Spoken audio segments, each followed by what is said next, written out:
Nexus Prime Military Academy was, to put it mildly, a monument to organized prejudice wrapped in the shiny veneer of interspecies cooperation. Oh, sure, the recruitment brochures painted a beautiful picture of unity among the stars. But walk through those gleaming corridors for 5 minutes, and you'd quickly realize that some species were considerably more united than others. At the top of this carefully constructed food chain sat the apex predators. The Drachnari, with their obsidian scales and wings that could blot out suns, naturally claimed the highest command positions. Why wouldn't they? When you can breathe fire, and your ancestors conquered entire star systems before breakfast, military leadership seems like a given. Just below them prowled the stellar wolves, elegant death machines who could track a target across 3 galaxies and looked magnificent doing it.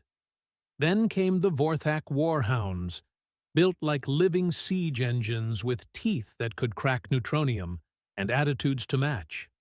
And at the very bottom of this cosmic hierarchy? Humans. Yes, those squishy, short-lived, ridiculously fragile bipeds who had somehow talked their way into the galaxy's most prestigious military academy, despite being about as physically imposing as a houseplant. The academy tolerated humans the way a luxury hotel might tolerate the occasional cockroach, necessary for some incomprehensible reason, but certainly not worth putting in the penthouse suite.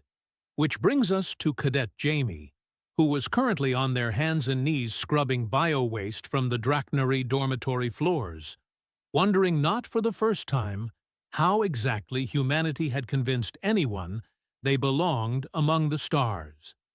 The irony wasn't lost on them that while their alien classmates were attending advanced tactical warfare and interstellar command strategies, Jaime's schedule read more like a janitor's fever dream.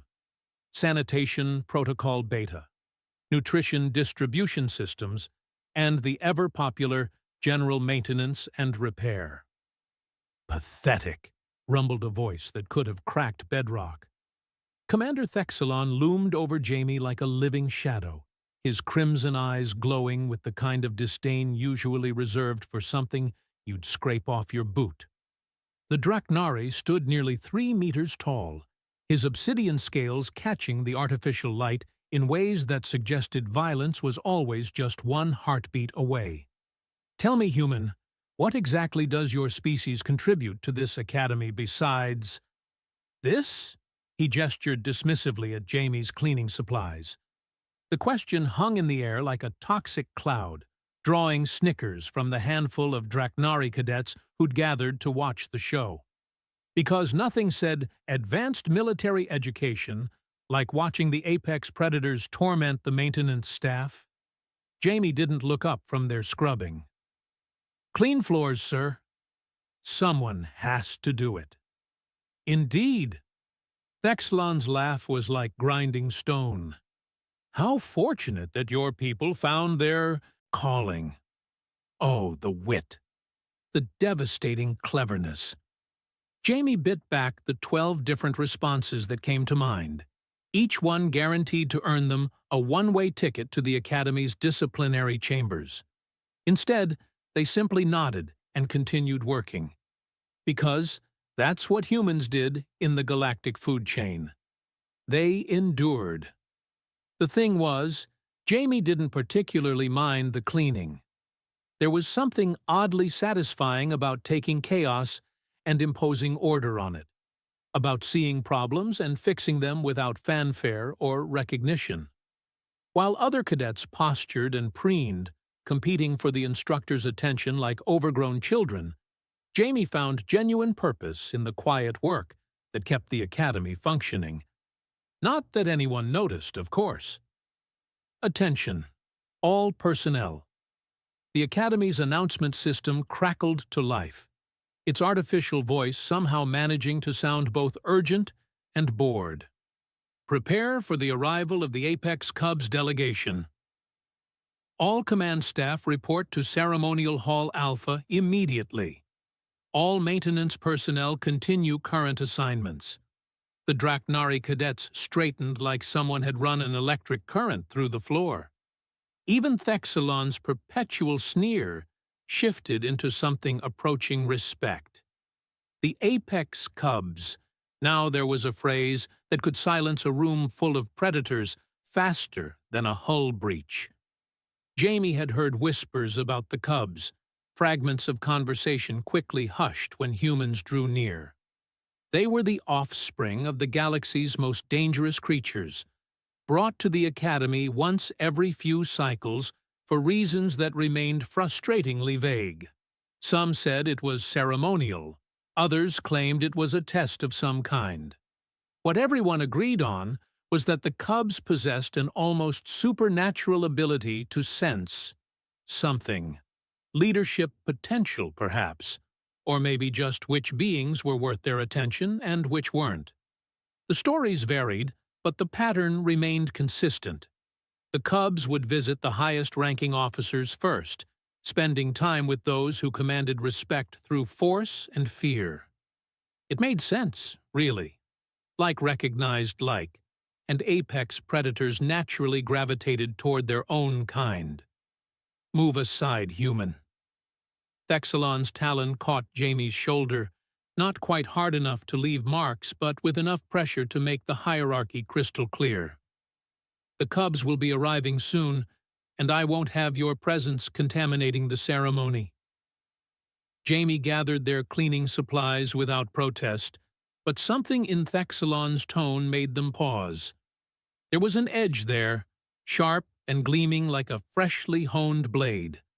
Anticipation, certainly, but also something else. Something that almost sounded like nervousness? No, that was impossible. What could a creature like Thexalon possibly have to be nervous about? He commanded respect through sheer physical dominance, ruled through fear and intimidation. The cubs would naturally be drawn to that kind of raw power. Wouldn't they? As Jaime made their way through the corridors toward the maintenance sectors, they passed clusters of officers engaged in hurried conversations. Admiral Korath, the stellar wolf, whose silver coat gleamed like liquid mercury, was discussing presentation protocols with Captain Huldra, the massive Titanoth whose very footsteps made the deck plating groan. Commander Yestal paced nearby, her war-hound instincts clearly agitated by whatever was coming. Everyone seemed on edge, which struck Jaime as odd. These were beings who commanded fleets, who'd carved their names across the galaxy through conquest and dominance. What could possibly make them nervous about a visit from a few cubs? The maintenance tunnels provided a different perspective on the Academy's frantic preparations. Through ventilation grates, Jaime could hear the echo of marching feet, the sharp bark of orders being given and received. The ceremonial hall was being prepared with military precision, every surface polished to mirror brightness, every detail scrutinized and perfected. It would have been impressive if it weren't so desperate. Jaime found their assigned maintenance station and began the routine inspection of the atmospheric recycling systems. The work required focus and precision. One mistake could compromise life support for an entire section of the station. But there was also a meditative quality to it. While the Academy's elites strutted and posed above, someone had to ensure that small, essential details like breathable air continued to function. The irony wasn't lost on them that the most critical work was always assigned to the least important people. Through the ventilation system, Jaime could hear the ceremony beginning. The announcer's voice echoed through the corridors, listing achievements and accolades as each commanding officer was presented. The words blurred together into a familiar litany of conquest and dominance, each speaker trying to outdo the last in demonstrations of their natural superiority. And somewhere in that grand hall, 3 small cubs were about to pass judgment on the galaxy's finest military minds. Jaime adjusted a pressure valve and wondered, not for the first time, what exactly the cubs were really looking for. Power? Certainly. Strength? Obviously. But something nagged at them, a small voice in the back of their mind that whispered, maybe, just maybe, there was more to it than simple dominance. After all, the galaxy was full of predators, but how many of them actually knew how to lead? The ceremony continued above, all pomp and circumstance, while Jaime worked quietly in the shadows. Soon enough, they supposed, the cubs would make their choices, the hierarchy would be confirmed once again, and life would return to its predictable patterns. It never occurred to them that sometimes the most dangerous thing you can do is underestimate the wisdom of a child. Or that perhaps, in a galaxy obsessed with strength, someone might finally be looking for something else entirely. The ceremonial hall had been transformed into what could generously be called a monument to military ego, or, more accurately, the galaxy's most expensive pissing contest. Banners representing each major species hung from the vaulted ceiling like colorful declarations of war, while holographic displays showcased conquest after glorious conquest. The message was subtle as a supernova. Look upon our works, ye mighty, and tremble with appropriate awe. Commander Thexelon stood at rigid attention, his obsidian scales polished to mirror brightness, wings folded with mathematical precision behind his massive frame.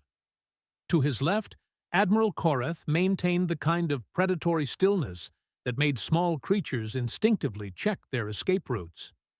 Captain Huldra's bulk dominated her section of the formation, while Commander Yestal's warhound features were locked in an expression of barely contained aggression.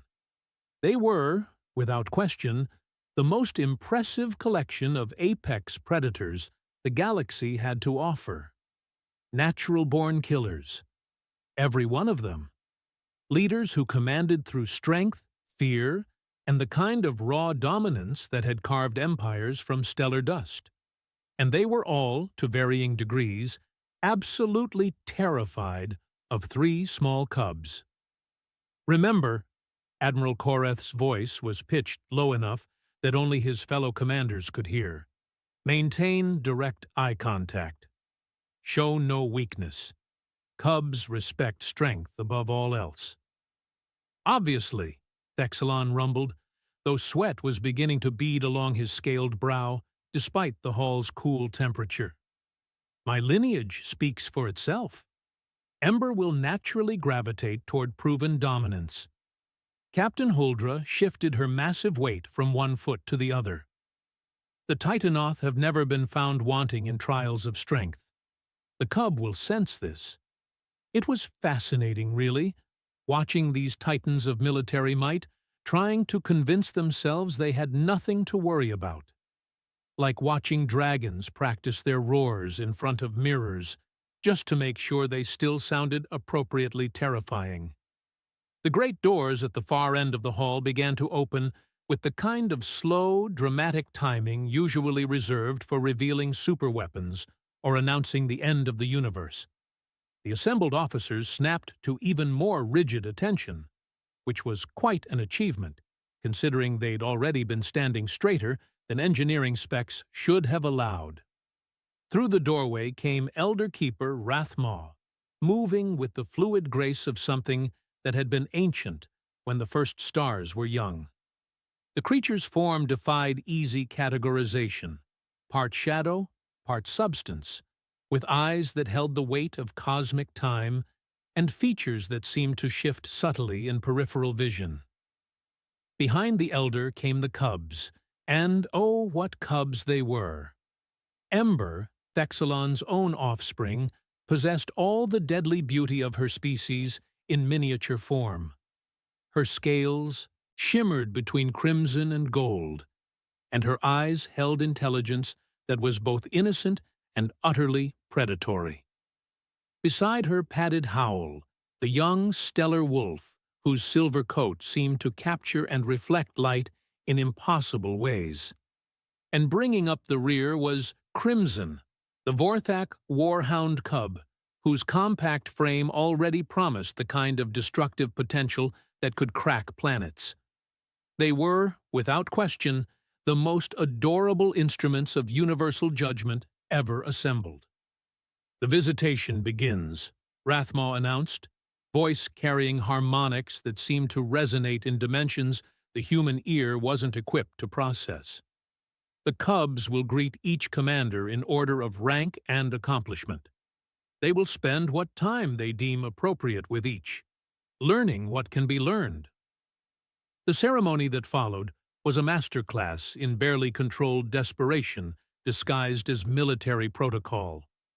Admiral Korath stepped forward first, his silver coat gleaming under the ceremonial lights, and launched into what could only be described as a resume recitation crossed with a nature documentary. "I am Korath of the Stellar Wolves," he declared, voice pitched to carry maximum authority. "I have led the conquest of the Andromeda Spiral, commanded fleets across 18 sectors, and personally eliminated 12 rebel strongholds." The Cubs approached with the kind of polite interest usually reserved for distant relatives at family gatherings. Howl, presumably drawn by species kinship, sniffed delicately in Korath's direction, tail wagging once, the equivalent of a lukewarm handshake. The young wolf spent perhaps 30 seconds in the Admiral's presence before padding back to join his companions, looking about as impressed as someone who'd just been shown a moderately interesting rock collection. Korath's confident smile developed a slight crack around the edges. Captain Huldra stepped forward next, and the deck plating groaned under her considerable mass. "I am Huldra of the Titanoth," she announced, voice like distant thunder. "I have crushed the Iron Rebellion, shattered the Crystal Coalition, and my strength has never been found wanting in single combat." To demonstrate this last point, she casually lifted a ceremonial boulder, roughly the size of a small spacecraft, and held it above her head. The display was undeniably impressive. The Cubs watched with the kind of mild interest one might show for a street performer doing card tricks. Crimson, the warhound cub, approached and circled Huldra once, twice, 3 times. Her tiny nose twitched as she processed whatever information Cubs used to make their mysterious judgments. Then, apparently satisfied that she'd learned all there was to learn, the cub trotted back to the group. Total time spent. Maybe 45 seconds. Huldra set the boulder down with perhaps a bit more force than strictly necessary. Commander Yestal's turn came next, and by now, a pattern was emerging that was making everyone increasingly uncomfortable. The Warhound commander demonstrated her species' legendary tactical intelligence by reciting battle strategies that had earned her 3 system-wide commendations. She spoke of lightning raids, surgical strikes, and the kind of coordinated pack hunting that had made the Vorthak the galaxy's most feared military tacticians. Crimson listened with what might have been professional courtesy, head tilted at an angle that suggested she was paying attention. When Yestal finished her presentation, the cub approached, sniffed once, and then yawned. It was a small yawn, barely noticeable unless you were watching for it, but in the hushed silence of the ceremonial hall, it carried all the devastating impact of a tactical nuclear warhead. Commander Yestal's left eye developed a subtle twitch. Finally, inevitably, came Thexalon's moment. The Draknari commander stepped forward with all the ceremony his massive frame could muster, wings spreading to their full impressive span. This was his offspring, after all. His own blood, his genetic legacy. Surely this was where the cub's wandering attention would finally focus where it belonged. "I am Thexalon of the Draknari," he announced, voice carrying the kind of authority that had once made entire star systems surrender without a fight. "Conqueror of the Outer Rim. destroyer of the rebel fleet, bearer of the crimson star of valor. I have burned worlds in the name of order and brought peace through superior firepower. It was, objectively speaking, an impressive resume, the kind of achievement list that would make war historians weep with joy. Thexlon was, without question, one of the galaxy's most accomplished military commanders. Ember approached her father with what seemed like genuine affection. Her small form padded up to his massive talons, and for a moment, hope flickered in the Draknari commander's burning eyes. This was it, the moment when his natural superiority would be recognized and validated by the next generation. Ember sniffed delicately at her father's feet, looked up at him with those impossibly intelligent eyes, and then walked away. Not quickly, mind you, not with any particular urgency or distress. She simply turned around and rejoined her companions, tail swishing with what might have been disappointment. The silence that followed was the kind usually reserved for the moment between lightning and thunder, when the entire universe holds its breath and waits for the inevitable explosion. Thexlon's wings trembled almost imperceptibly, and his claws left small scratches in the ceremonial floor. "Well," Admiral Korath said, his voice pitched about an octave higher than usual, "that was illuminating." Elder Rathmaw watched the proceedings with the kind of patient amusement that suggested this wasn't exactly unexpected. "The Cubs have seen what they came to see," the ancient being observed, "but their work here is not yet finished." And that's when things got interesting. Because instead of moving to the next tier of officers, instead of following the carefully planned protocol that would take them through the Academy's entire chain of command, the three Cubs did something unprecedented. They started walking toward the exit. Not in formation, not with any particular urgency, but with the kind of purposeful movement that suggested they had somewhere specific to be. Somewhere that apparently wasn't in the ceremonial hall, surrounded by the galaxy's most accomplished military leaders. "Wait," Thexlon called out, his composure finally cracking. "The ceremony isn't finished. There are protocols to follow, procedures to—" But the Cubs were already padding toward the great doors, their small forms moving with synchronized determination. Behind them, the assembled commanders exchanged glances that ranged from confusion to poorly concealed panic. Because if the Cubs weren't interested in the galaxy's apex predators, if they weren't impressed by conquest and domination and all the traditional markers of military excellence, what exactly were they looking for? The Cubs' exodus from the ceremonial hall created the kind of chaos usually reserved for hull breaches or surprise inspections from high command. Officers who had been standing at perfect attention moments before were now scrambling to maintain some semblance of order, while their carefully planned ceremony collapsed around them like a house of cards in a hurricane. "Stop them!" Thexlon's voice cracked like a whip across the hall, his composure finally shattering completely. "The protocols must be followed. They cannot simply leave." But the Cubs, displaying the kind of serene indifference that only children and cosmic forces of nature could manage, continued their purposeful march toward the exit.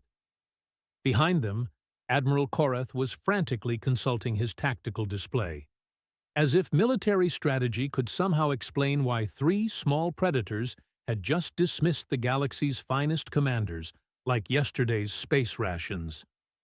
"Elder Rathmaw," Captain Huldra rumbled, her massive frame blocking part of the Cub's path.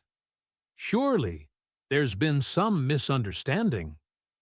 The ceremony requires—" "The ceremony requires nothing," the ancient being replied, voice carrying undertones that suggested arguing would be both pointless and potentially hazardous to one's continued existence. The Cubs follow their instincts. They sense what they sense, and they go where they must go, which would have been profoundly mysterious and wise-sounding if anyone had the faintest idea what the cubs were actually sensing or where exactly they thought they needed to go. The answer, as it turned out, was Maintenance Level C, Section 9, where Jaime was currently elbow-deep in a ventilation unit that had been making suspicious grinding noises for the better part of a week. The work required focus and precision. Atmospheric recyclers weren't exactly user-friendly, and one wrong move could fill half the sector with recycled air that smelled permanently of Draknari breakfast. But Jaime found it oddly soothing. There was something satisfying about diagnosing a problem, finding its source, and fixing it without fanfare or recognition. The universe was full of complex problems that required simple solutions, and most people were too busy posturing to notice either. The first sign that something unusual was happening came in the form of approaching footsteps. Multiple sets, moving with purpose but not the harsh military precision Jaime was used to hearing in the corridors. These footsteps had a different quality. Lighter, more fluid, like something that had never bothered to learn the meaning of regulation pace. Jaime glanced up from their work to see 3 small forms padding down the maintenance corridor, and for a moment their brain simply refused to process what they were seeing. Because, unless Jaime was suffering from some kind of exotic, space-induced hallucination, the galaxy's most exclusive and mysterious cubs had just wandered into their section of the station.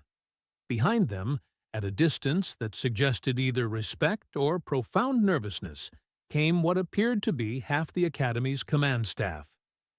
Thexelon's massive frame filled most of the corridor, his wings folded tight against his body to fit through spaces designed for more reasonably sized beings.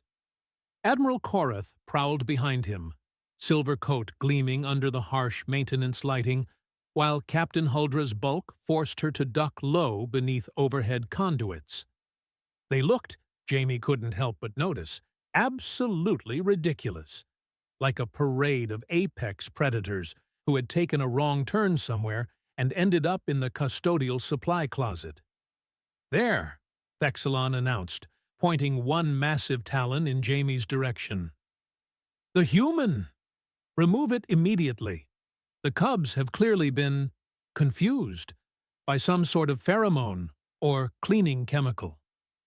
The cubs, meanwhile, had approached Jaime's workspace with the kind of calm certainty usually reserved for homing missiles or natural disasters. Ember, the young Draknari, settled herself beside Jaime's toolbox with a soft sigh that somehow conveyed perfect contentment.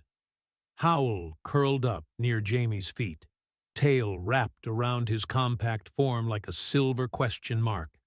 And Crimson, the warhound cub, positioned herself where she could keep an eye on both Jaime and the approaching commanders, her small frame radiating protective alertness. They looked, for all the world, like they had finally found exactly where they belonged. Jaime, for their part, was experiencing the kind of cognitive dissonance usually associated with discovering that gravity had decided to work sideways. The cubs were supposed to be with the commanders, basking in displays of dominance and strength. They were supposed to be validating the natural order of things, confirming that apex predators belonged at the top of the hierarchy. They were definitely not supposed to be sitting quietly beside a human cadet who smelled like lubricant and recycled air. Jaime said, because Eloquence had apparently decided to take a vacation at the worst possible moment. "I think there's been some kind of mistake." "Obviously," Thexelon snarled, his voice echoing off the narrow corridor walls. "Cubs, come. You do not belong here among the maintenance staff." Ember looked up at her father with what could only be described as polite disappointment. Her small head tilted to one side, and she made a soft chirping sound that somehow managed to convey the universal sentiment of Oh, Father, you still don't understand, do you? Then she settled back down beside Jaime and closed her eyes, the picture of perfect tranquility. Howell yawned, showing teeth that were already impressively sharp despite his youth, and used Jamie's boot as a pillow. Crimson's tail began wagging in slow, measured beats that suggested she was exactly where she wanted to be.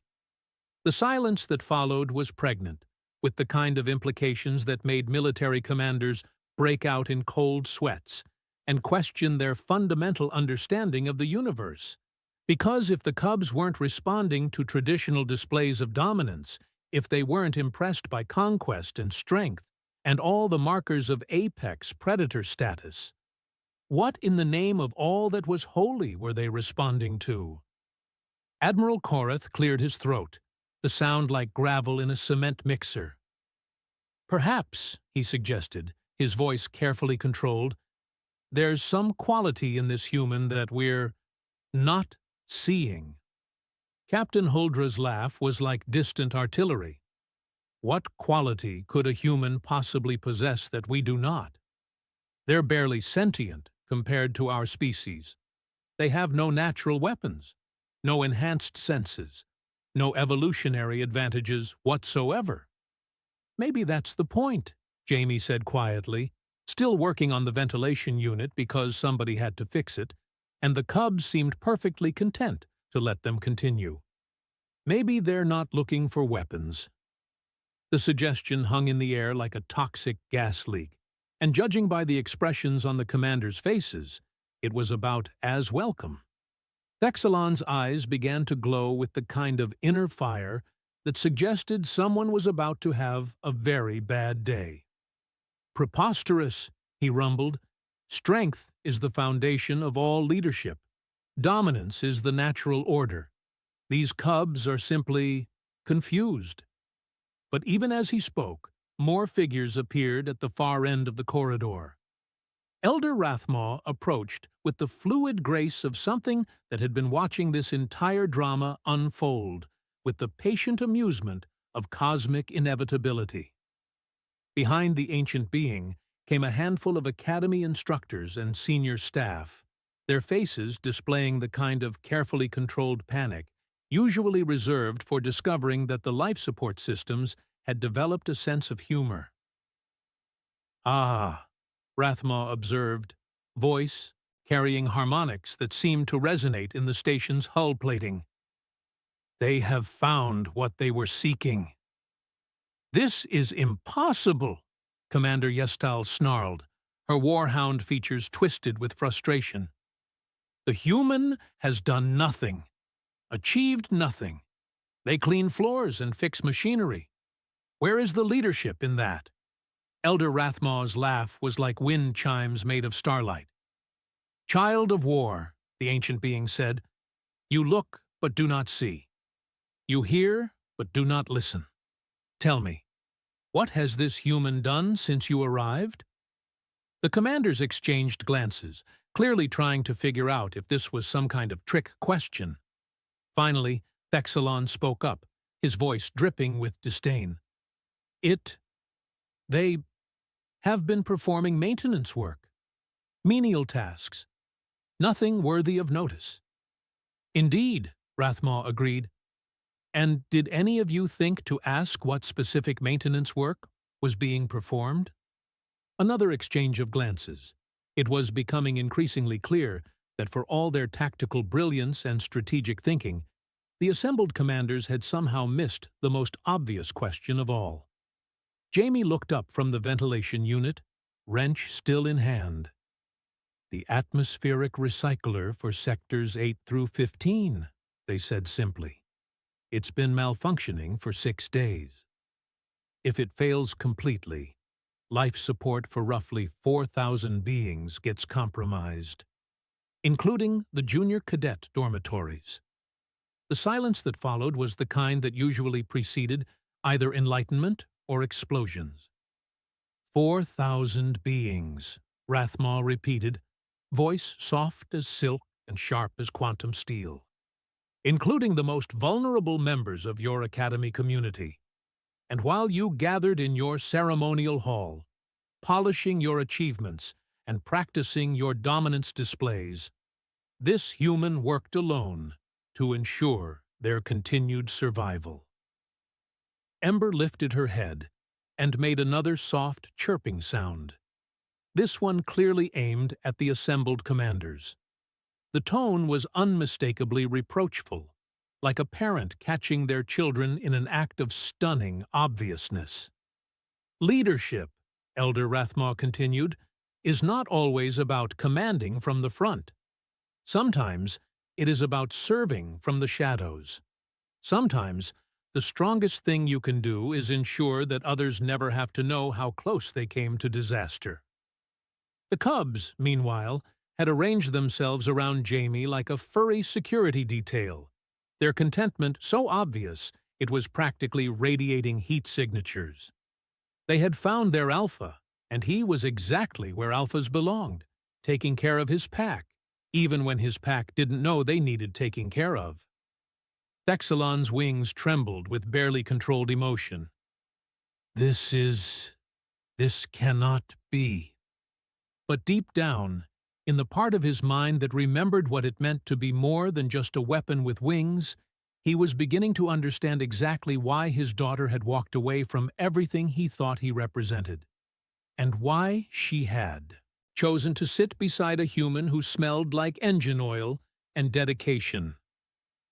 Elder Rathma settled into a position that managed to be both casual and somehow cosmically significant, like a living mountain deciding to take a brief rest between geological epochs.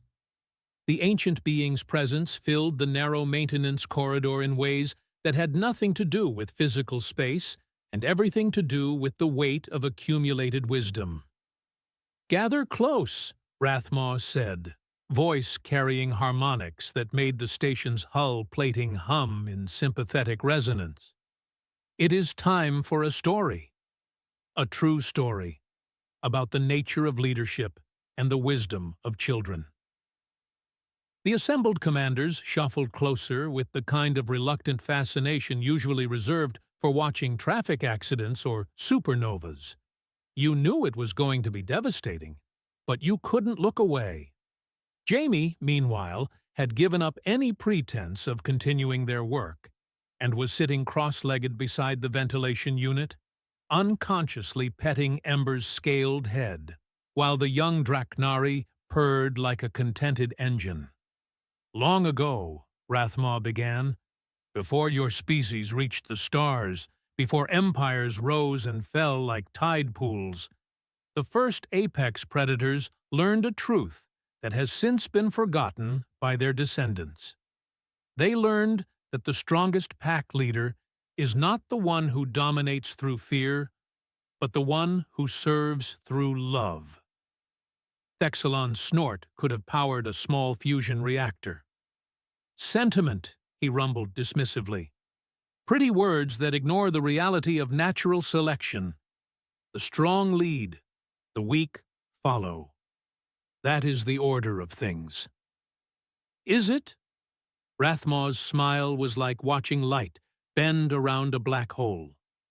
"Tell me, Commander, in your years of leadership, how many of your subordinates would willingly follow you into battle, not because they fear your wrath, but because they trust your judgment?" The question hung in the air like a photon torpedo with a delayed fuse. Thexalon's mouth opened, then closed, then opened again. For perhaps the first time in his military career, the great Draknari commander found himself genuinely speechless. "The cubs," Rathma continued, gesturing toward the three small predators who were now arranged around Jaime like living bookends, "carry within them the ancestral memory of what true leadership looks like. They remember when the strongest alpha was not the one who could kill the most prey, but the one who made sure the pack never went hungry. Not the one who demanded submission, but the one who earned devotion through endless, quiet acts of service." Elder Rathma's gaze shifted to Jaime, who was trying very hard to become invisible while simultaneously being the center of the most important conversation in recent galactic history. This human understands something that your military academies have forgotten in their obsession with dominance hierarchies. They understand that real leadership isn't about commanding respect.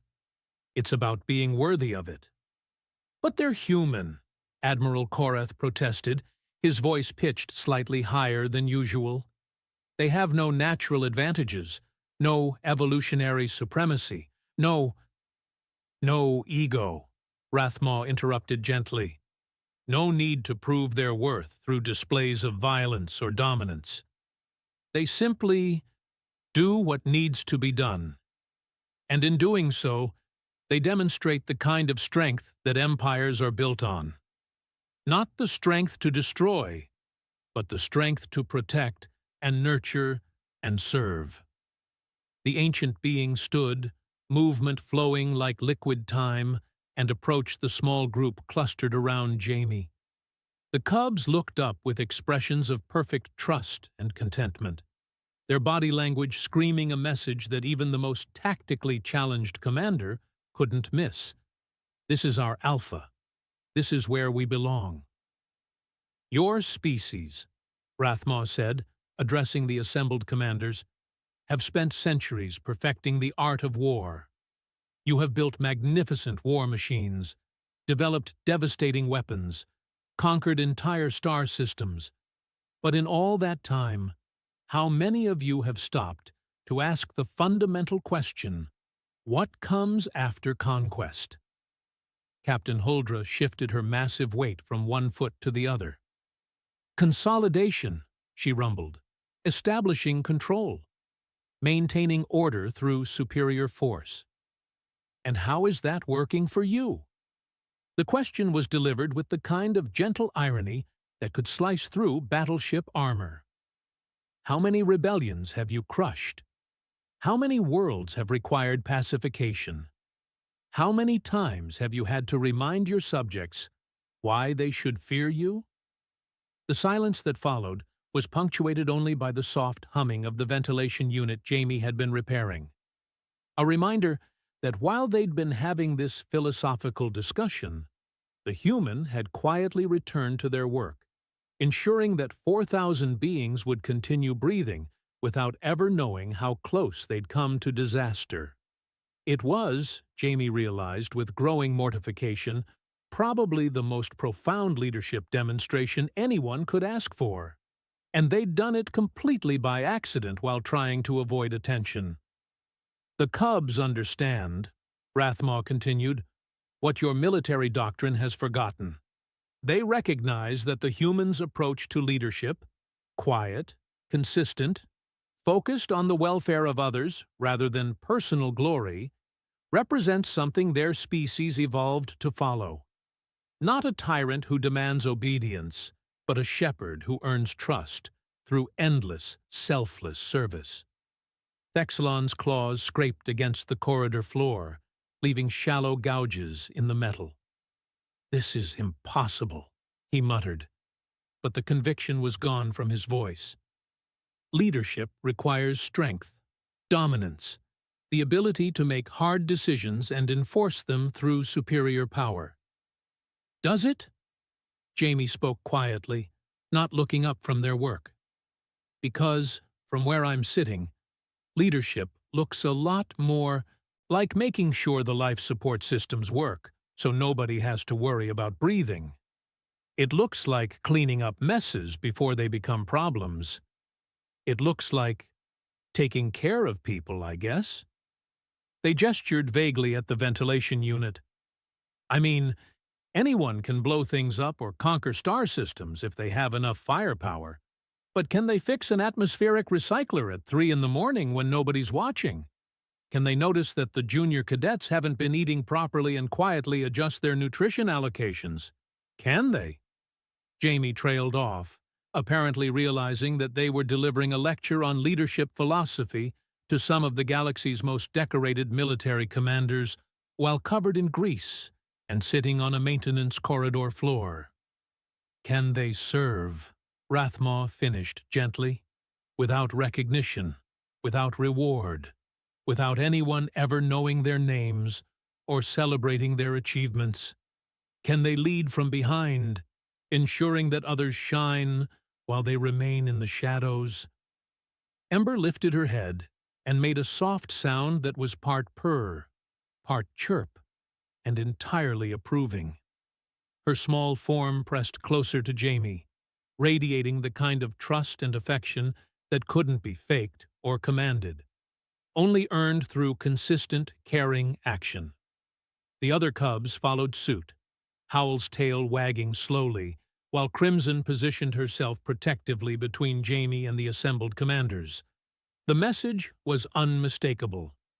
This is our pack leader. This is the alpha we choose to follow. Admiral Korath was the first to break, his perfectly maintained military composure cracking like ice under pressure. How were we supposed to know? Humans are assigned to maintenance duties. They're not in the command track. They're not what you expected, Rathma observed. And that, dear Admiral, is precisely the point. True leadership rarely comes from where you expect it. It emerges from those who serve not because they must, but because they cannot imagine doing anything else. The ancient being moved toward the maintenance corridor exit, pausing only to address the assembled commanders one final time. The cubs have made their choice. They have recognized what you failed to see, that the strongest alpha is not the one who dominates through fear, but the one who leads through love. The question now is what you intend to do with that knowledge. As if responding to some unspoken signal, the cubs began to stir. Ember nuzzled Jaime's hand once more before padding after Rathma, followed by Howl and Crimson. Their message had been delivered, their judgment rendered. The rest was up to the adults to figure out. But as they left, Jaime couldn't help but notice that all three cubs looked back, their eyes holding a promise. We will remember, and we will be watching. Alone in the corridor with the stunned commanders, Jaime finally finished adjusting the atmospheric recycler and closed the access panel. The Q unit hummed to life with the satisfied sound of machinery working exactly as it should, ensuring that 4,000 beings would sleep safely through another night. Right, Jaime said, gathering their tools with characteristic efficiency. I should probably get back to work. These systems don't maintain themselves, and I've got 6 more units to check before my shift ends. They stood, brushed the grease from their uniform, and headed down the corridor toward their next assignment. Just another human doing another quiet job that kept the universe running smoothly. Behind them, Thexlon stared at the spot where his daughter had been sitting, wings trembling with emotions he couldn't name. For the first time in his long military career, the great Draknari commander was beginning to understand the difference between being feared and being followed, and wondering, perhaps, if it was too late to learn what real leadership looked like. The next morning brought new duty assignments, and Jaime found themselves transferred to the command track with a notation in their file that made several administrators do double takes. Recommended for advanced leadership training by Special Advisory Council. What the administrators couldn't mention really, without sounding completely insane, was that the recommendation had been accompanied by 3 small paw prints pressed into the official seal. The cubs, it seemed, had found a way to make their preferences known through official channels. Commander Yestal was the first to request a transfer to Jaime's emerging command structure, citing new tactical perspectives in her formal application. What she didn't cite was the memory of Crimson's disappointed expression when she'd boasted about her battle victories, or the growing realization that perhaps there were kinds of strength she'd never learned to recognize. Admiral Korath followed within the week, his request couched in terms of exploring alternative leadership methodologies. The fact that he'd spent 3 sleepless nights replaying every interaction with his subordinates, wondering how many had followed him out of fear rather than respect, was not mentioned in his paperwork. Even Thexelon, pride wounded but not quite broken, found himself reconsidering his approach to command. His first attempt at servant leadership involved personally delivering meal rations to junior cadets, a gesture that terrified the recipients and resulted in several minor injuries as young beings dove for cover when a 3-meter Draknari appeared in their dormitory doorway bearing food. It was, everyone agreed, a work in progress. Jaime, meanwhile, continued their rounds with characteristic determination. Command track or not, someone still had to ensure the atmospheric recyclers functioned properly. The Cubs, when they visited again 3 months later, found their chosen alpha exactly where they expected. On their knees in a maintenance tunnel, tools in hand, quietly keeping the universe running one repair at a time. Some things, it seemed, never changed, and that was exactly the way it should be.